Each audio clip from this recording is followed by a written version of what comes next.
Magandang umaga po sa inyong lahat. Sino po sa inyo ang may subscription sa Netflix? Nagturuan na sila, Ayan. Netflix. I'm not sure if it's just me, but there were times when, after a very long and busy day, I just like to sit, turn on the TV, open the Netflix, and rest for the evening.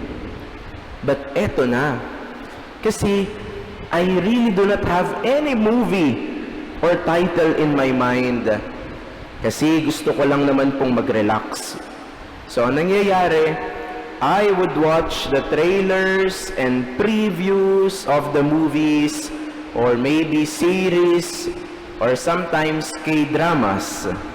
And lo and behold, nagugulat na lang po ako, 30 minutes na ang nakalipas, 1 hour na ang nakalipas, inaantok na ako, at wala akong napanood kahit isang movie.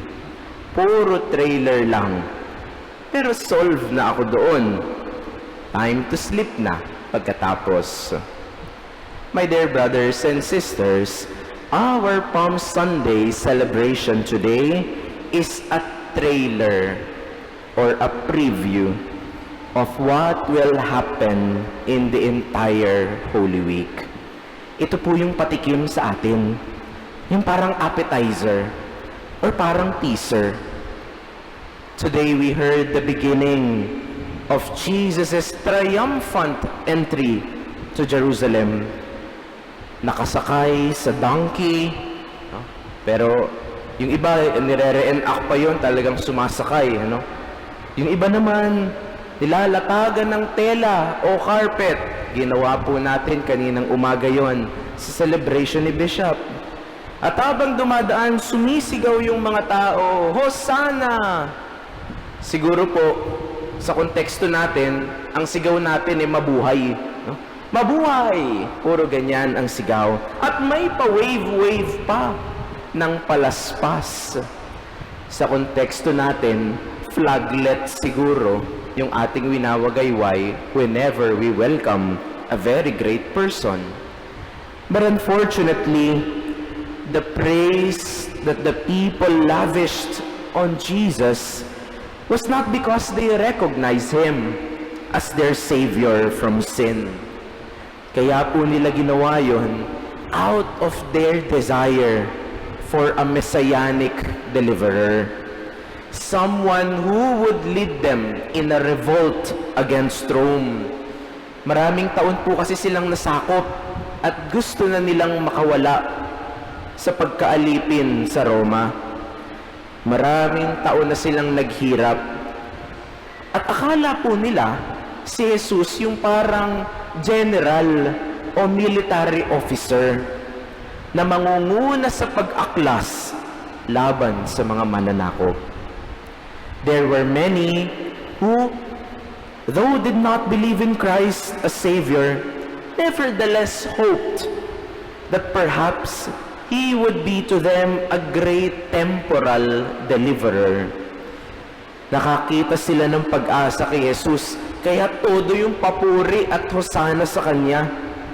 Naaalisin sila sa pagkaalipin. These are the ones who hailed Him as a king, with their many hosanas, recognizing Him as the Son of David, who came in the name of the Lord. Pero eto na, when Jesus failed their expectations, when He refused them to lead in a massive revolt against the Roman occupiers, the crowds quickly turned against Him. Sa isip-isip ng mga tao, patay, nabudol tayo ni Jesus. Kalaban namin, magegera tayo. Kalaban namin, ikaw ang magliligtas sa amin sa mga mananakop. Akala ba namin, kaya mong talunin ang mga kaaway namin? Kaya mong magparami ng tinapay, di ba? Baka kaya mo ding magparami ng armas. Kaya mong bumuhay ng patay tulad ng ginawa mo kay Lazaro, hindi ba? Pwede mo ding buhayin yung mga pinatay ng mga sundalo at mananalo tayo sa gera. And within just a few days, their hosannas would change to cries of, "Crucify him." Those who hailed him as a hero would soon reject and abandon him. Those who laid their cloaks upon Jesus' entry would soon spit on him and mock him to death. And those who waved their branches upon Jesus' arrival would soon scourge and whip him mercilessly. Dear friends, the Holy Week has begun, the most holy days of the year. And this Sunday gives an overview of the entire passion, death, and resurrection of Christ. Parang trailer sa Netflix. Parang teaser sa movie. Parang preview sa next episode. Sana tapusin po natin ang series. Hindi lang hanggang Lent, dapat hanggang Easter.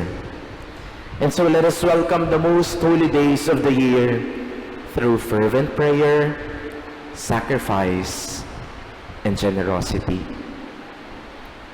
Amen.